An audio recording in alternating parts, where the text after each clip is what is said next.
Hola, bienvenidos a esta ruta formativa del tejido sanguíneo. Continuamos con los leucocitos a granulocitos. Ya hemos visto en el recorrido de esta ruta a las plaquetas, a los eritrocitos y estamos describiendo las características histológicas de los glóbulos blancos. Ya vimos los granulocitos, ahora pasamos a los agranulocitos. Realmente el término de agranulocitos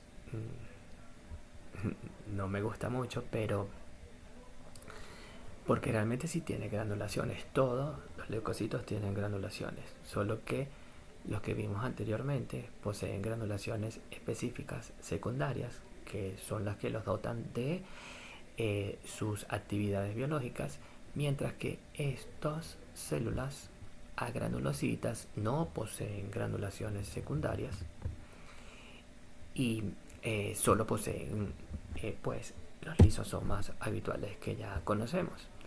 Entonces, quiero resaltar de esta siguiente lámina el proceso de linfopoiesis y el proceso de monopoiesis. El proceso de monopoiesis, fíjate que los monocitos derivan de la misma célula madre eh,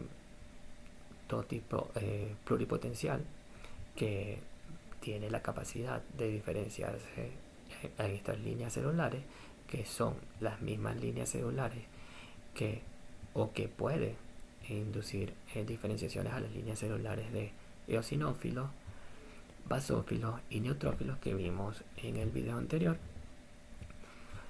Pues esta misma célula pues puede diferenciarse a comprometerse a seguir la línea de producción de los monocitos. Perdón. Algo que quiero que quede bastante bien asentado es que estas células, tanto los monocitos como los linfocitos, tienen la capacidad de diferenciación celular a nivel periférico. Los monocitos de hecho se diferencian en tejido conectivo a macrófago, mientras que los linfocitos, ahorita vamos a hablar un poco de ellos. El proceso de diferenciación, proliferación y maduración celular del monocito lo podemos conseguir o denominar monopoiesis o monocitopoiesis. En cuanto a la linfopoiesis, fíjate que ellos derivan de una célula madre progenitora casi que exclusiva, una célula linfoide, porque el resto de todos los elementos figurados de la sangre derivan de la célula progenitora mieloide. La serie linfoide tiene la capacidad de producir linfocitos, tres clases que se conocen con base a sus funciones biológicas: el linfocito B, el linfocito T y el linfocito natural killer o asesinos naturales o linfocitos granulares grandes. Aquí quiero resaltar que estas células, a pesar del proceso ya de diferenciación y maduración que han pasado en la médula ósea, estas aún conservan capacidad de dividirse por mitosis y diferenciarse. Y esto va a ser importante para muchos aspectos de la morfología y aspectos histológicos que debemos manejar de esta célula. Entonces, el linfocito B se transforma en plasmocito en el tejido conectivo, y este plasmocito nosotros ya lo hemos descrito y lo hemos visto en el laboratorio. Y son las células encargadas de producir las inmunoglobulinas o los anticuerpos. Hay algo importante que el linfocito T, dentro de su proceso de maduración, adquiere, digamos, su maduración total dentro de un órgano linfoide primario conocido como timo, es donde ellos adquieren la inmunocompetencia para poder cumplir sus funciones a nivel de la periferia. Pasaremos a describir el granulocito linfocito, que de estos al granulocito es el que se presenta con mayor porcentaje. Ellos representan entre el 25 al 35% en una sangre periférica de un adulto sano. Fíjense que morfológicamente es muy fácil de identificar o digamos tiene una estructura muy simple. A mí me parece que en histología todo lo que es simple es complejo o tienen varias funcionalidades complejas que hacen esto simple más difícil, ¿no? Entonces, el tamaño del linfocito típico, y aquí hago hincapié, típico es de 7 a 8 micras. ¿A quién se te parece? Al eritrocito. Por eso, para nosotros clasificar a los linfocitos en típicos, entonces si hay típicos deben existir atípicos. Nos vamos a basar en la regla histológica de ya conocido el valor constante que presenta el tamaño de los eritrocitos. Podemos entonces discernir si un linfocito es típico o atípico, porque conservan bastante su tamaño y pues se parecen mucho a los linfocitos típicos. Y esto va ligado a ese proceso que te mencioné anteriormente en la hematopoiesis o en la linfopoiesis exactamente, de que estas células aún conservan sus características o sus propiedades de división celular y diferenciación celular. El núcleo de estas células es redondo con una pequeña escotadura. Cuando hablamos de escotadura es esta indentación que presentan, porque no describen una estructura completamente redonda, sino que presentan como una invaginación en alguna de las porciones de su núcleo. El citoplasma es escaso, es periférico y se tiñe azul pálido, y esta palidez del azul se debe a la presencia de ribosomas libres en este citoplasma, que ya lo vamos a ver en las características ultraestructurales.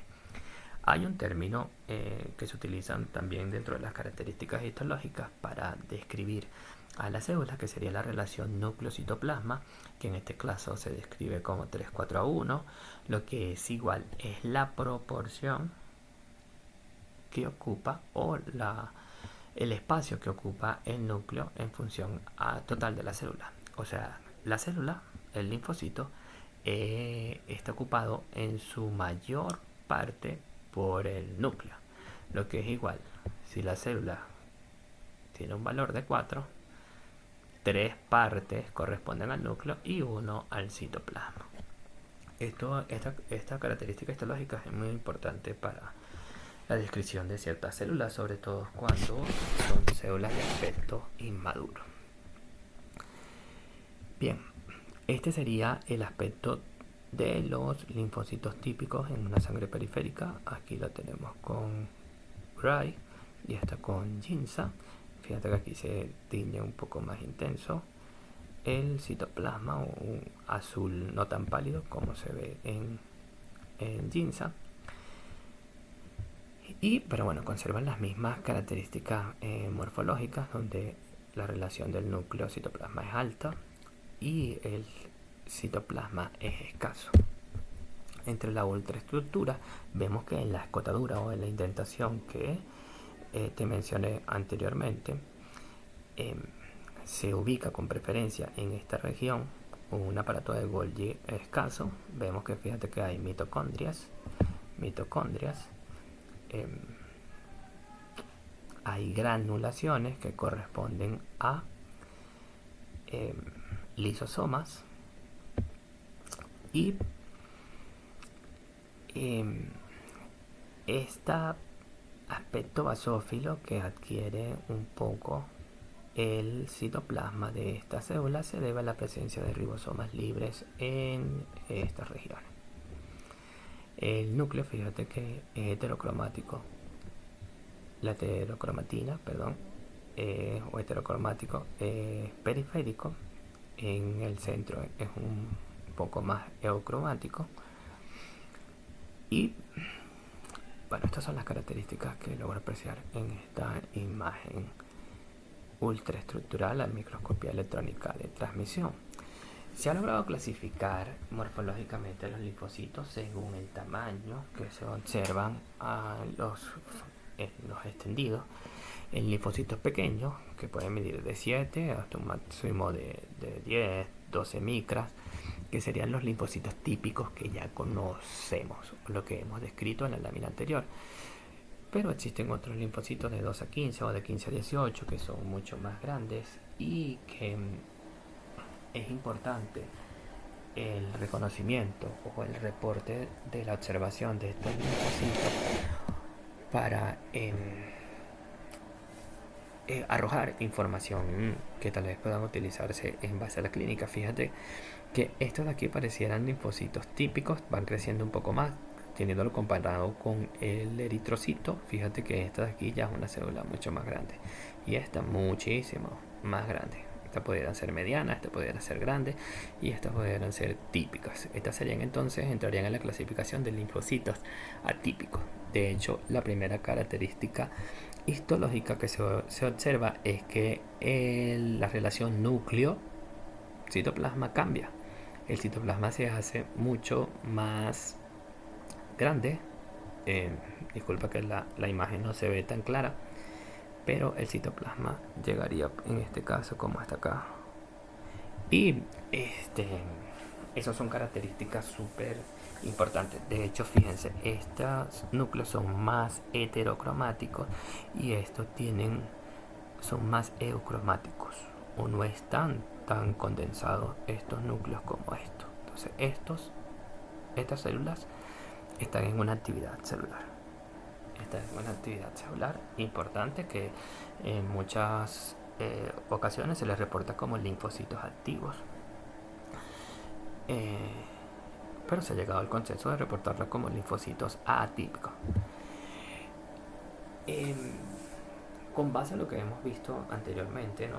En cuanto a la morfología normal, típica o atípica, y de las características que aún conserva estas células de dividirse y diferenciarse, pueden clasificarse funcionalmente a los linfocitos según pues las actividades biológicas que estos cumplen en los tejidos que ellos invaden o donde van a ejercer su trabajo.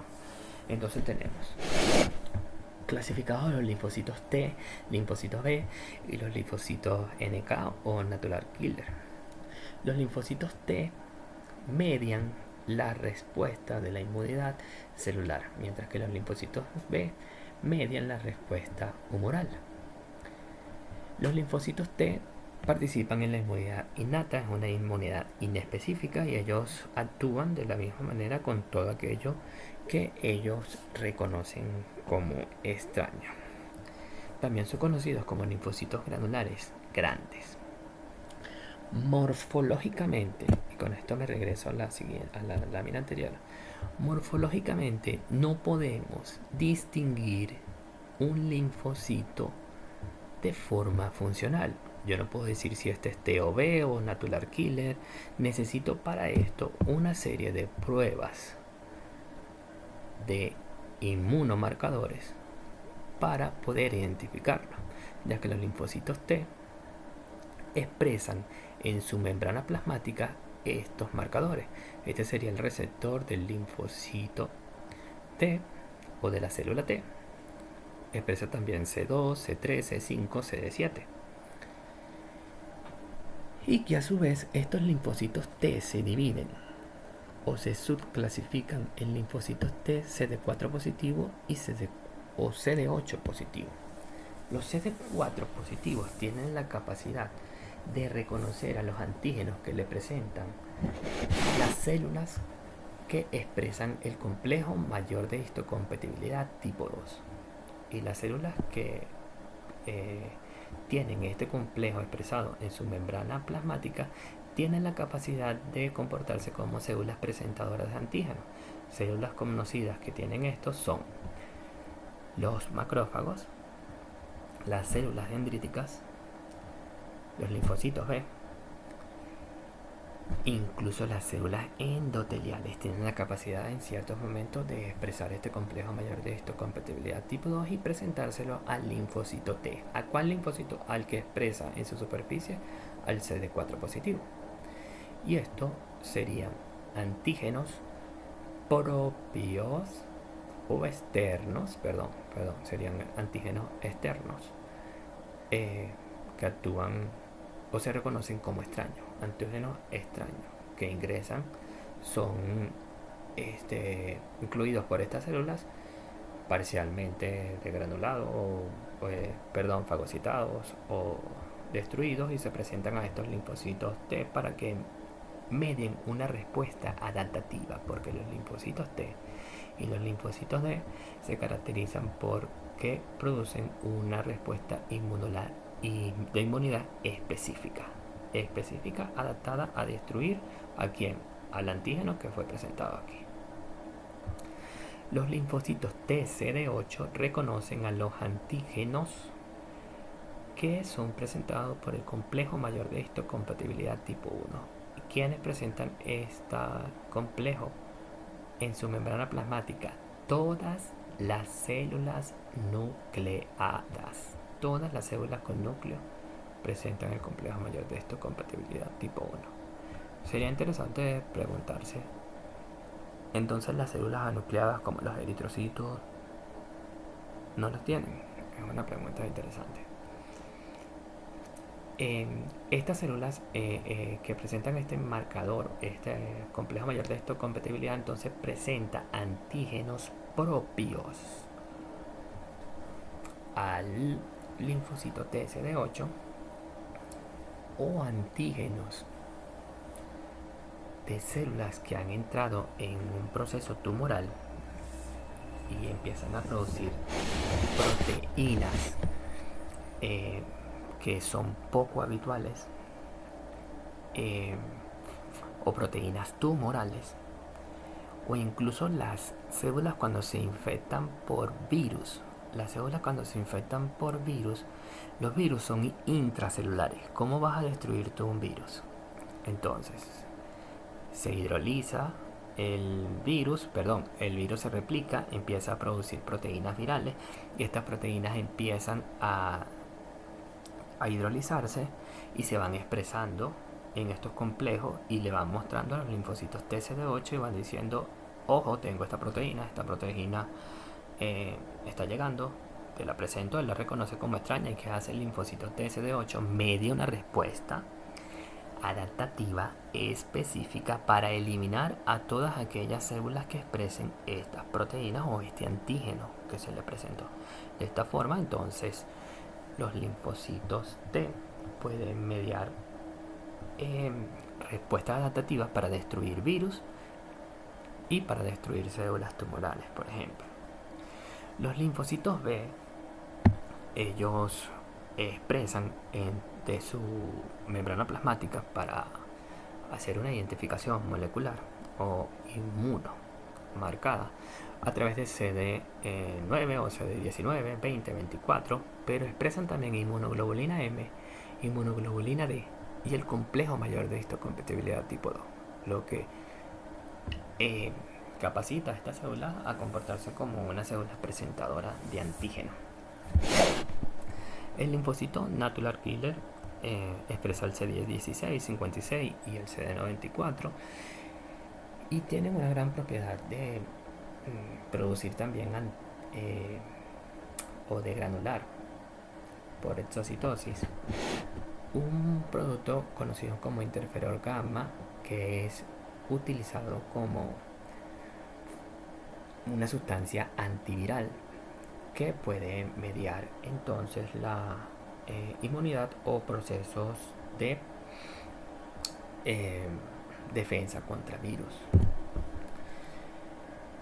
A su vez, los linfocitos T que vemos aquí arriba, estos linfocitos T que ya subclasificamos en CD4 y en CD8, según las actividades que llevan a cabo, se subclasifican en citotóxicos, cooperadores, que también se conocen como helper o ayudadores, TH de hecho de helper, los linfocitos T reguladores o supresores y los linfocitos T gamma y delta.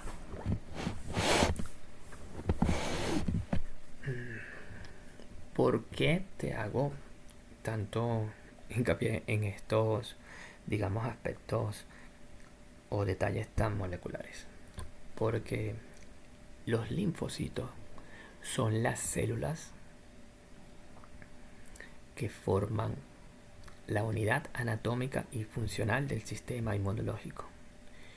Y ellos, donde se ubiquen, donde estén presentes, están cumpliendo o llevando a cabo las funciones inmunes o de protección.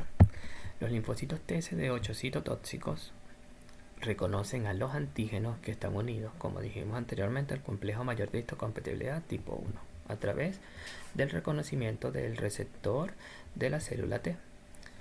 Ellos, una vez que se unen, producen linfocinas, que son interleuquinas que producen específicamente los linfocitos, y perforinas. Estas perforinas lo que hace es provocar perforaciones en la membrana plasmática de la célula que está infectada o que está presentando el proceso tumoral y la destruye. Esta misma acción la hacen los linfocitos natural killer, pero de manera inespecífica. Los linfocitos TCD4 positivos, cooperadores o helper, reconocen a los antígenos unidos al complejo mayor de histocompatibilidad tipo 2 y estas células tienen la capacidad de producir interleuquina 2 para mediar la activación tanto de los linfocitos B como los de los linfocitos T. Y es una célula que está inmersa entre la frontera, digamos, de la inmunidad mediada por células y la inmunidad mediada por anticuerpos. Y es súper importante porque resulta que el HIV infecta justamente a estas células que presentan estos marcadores tumorales. Estos marcadores citológicos, pues, o inmunomarcadores. Los linfocitos T reguladores o supresores son bastante heterogéneos fenotípicamente, presentan varias moléculas en su membrana plasmática, pero su función es inhibir o suprimir la activación de los linfocitos T. Es como una función de regulación de la respuesta para que no sea tan exacerbada. En cuanto a los linfocitos T gamma delta, estos son linfocitos que tienen una variable o un complejo mayor de histocompatibilidad que no tienen las habituales conformaciones alfa y beta de esos receptores o de estas moléculas, sino que representan gamma y delta. Y son linfocitos intraepiteliales que tienen la capacidad incluso de ubicarse entre los espacios intercelulares de los epitelios y están ligados a muchos procesos fisiopatológicos que ocurren en epitelios intestinales, como por ejemplo la sensibilidad al gluten o la intolerancia al gluten o la alergia mediada por o inducidas por el gluten, por ejemplo. Bien, pasamos al granulocito monocito, que es el más grande de los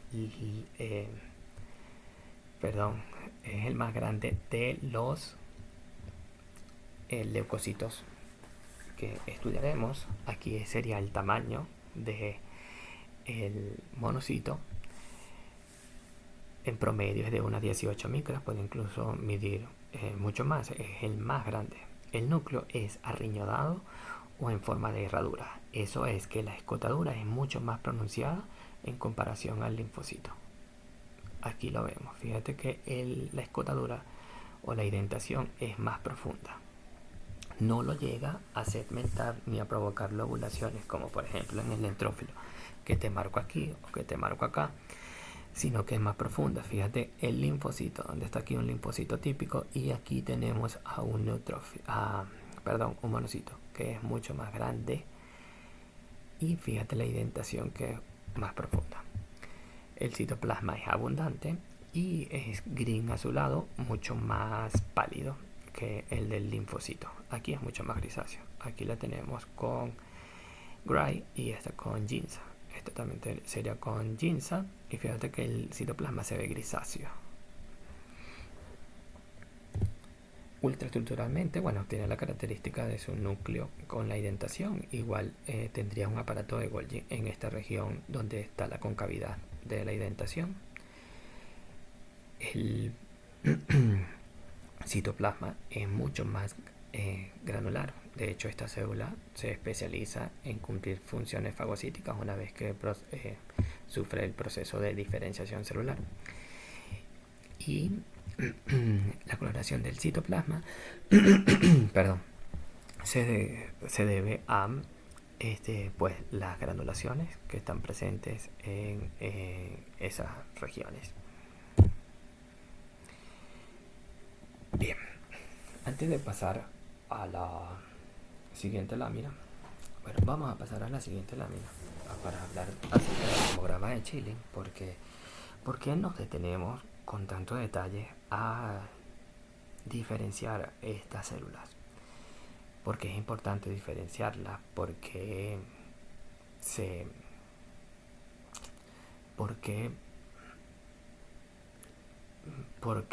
me extendí tanto. En principio es porque nosotros como licenciados en bioanálisis debemos tener las competencias para poder diferenciar estas células, porque somos nosotros los que tenemos esta responsabilidad de diferenciar estas células, y la diferenciación de estas células entre una y otra es importante porque arroja información valiosa para diferenciar, hacer diagnósticos diferenciales,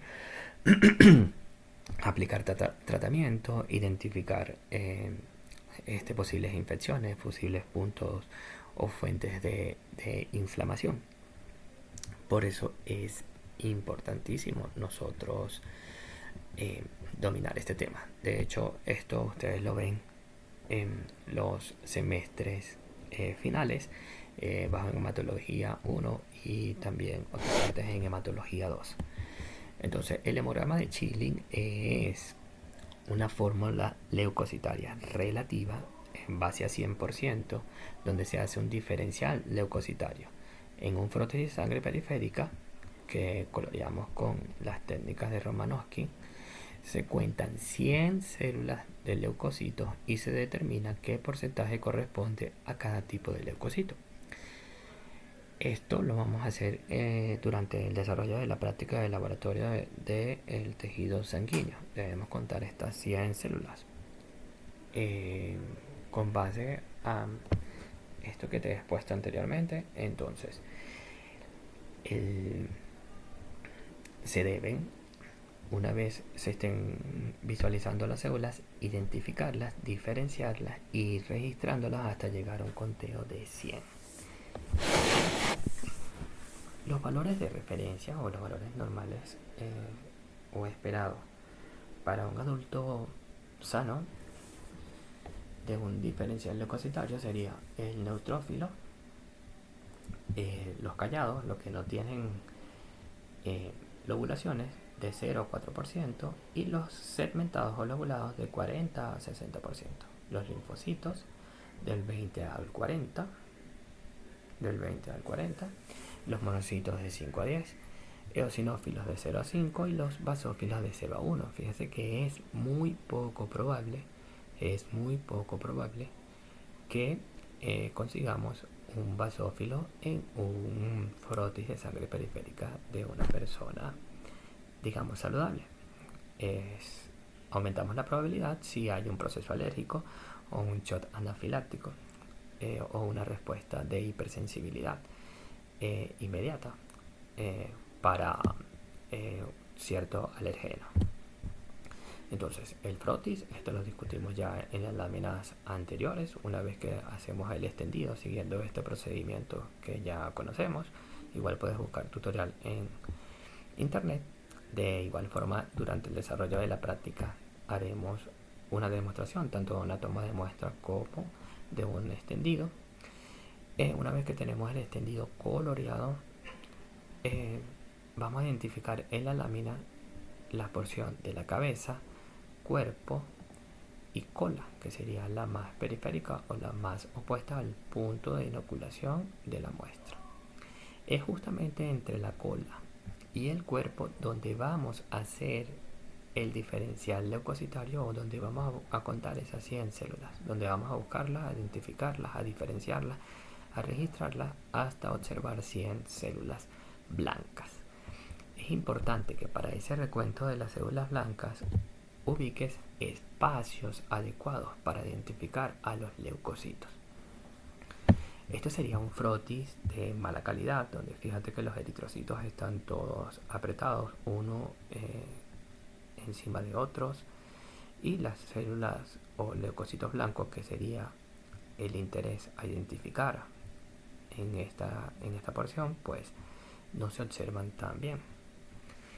Este frotis, a pesar de que tiene espacios buenos para hacer la identificación, no sería la zona ideal, porque están aún los eritrocitos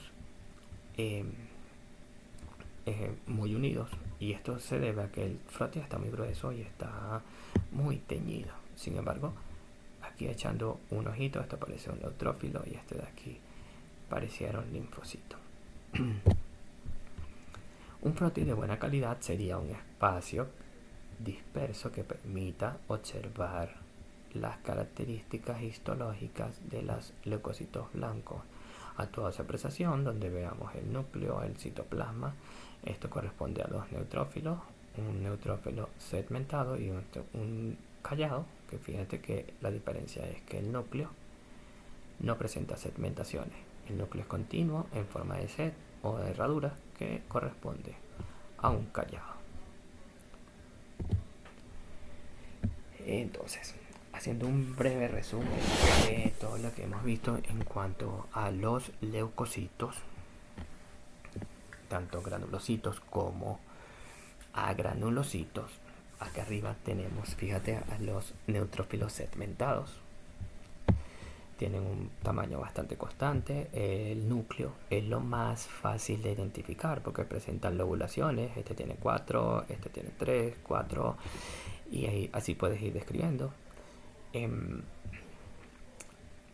neutrófilo es una de las células que podrás dominar, digamos, con mayor facilidad. Sin embargo, debes de ver muchas imágenes, que es lo que te recomiendo para que logres